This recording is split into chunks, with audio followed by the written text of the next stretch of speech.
सांगली जिल्ह्यातील मिरज तालुक्यातील म्हैसाळ येथे के मार्ट जवळ कर्नाटक बस व ट्रकच्या अपघातामध्ये कर्नाटक बस खड्ड्यात पलटली। मात्र सुदैवाने कोणतीही जीवितहानी नाही। याबाबत घटनास्थळावर मिळालेली अधिक माहिती अशी की कर्नाटक महामंडळाची K23F1005 ही बस म्हैसाळहून कर्नाटकाच्या दिशेने जात होती।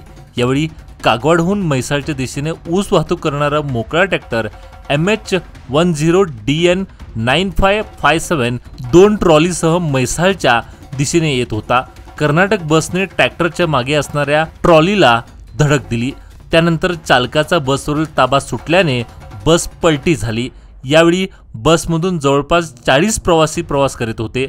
अपघातानंतर म्हैसाळ येथील तरुणांनी बसमधील प्रवाशांना सुखरूपपणे बाहेर काढले। बसचा चालक मात्र बराच वेळ अडकला होता। बस चालकाचा उजवा पाय मोडला असून शर्थीचे प्रयत्न करून बस चालकाला बाहेर काढण्यात आले।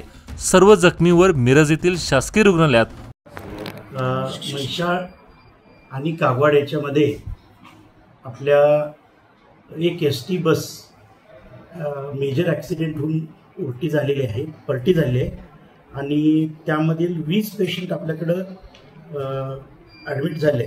पैकी 10 पुरुष आहेत, 9 फिमेल आहेत आणि एक लहान बाळ आहे 4 वर्षाचं। तर त्याला थोडीशी मायनर हेड इंजुरी आहे। असे 20 पेशंट ज्यांना मेजर इंजुरी काही नाही आहे, पण थोडंसं मायनर इंजुरीज पण आहेत, पण त्यांना एक 24 आवर्स आम्ही ऑब्झर्वेशनसाठी ॲडमिट करतो।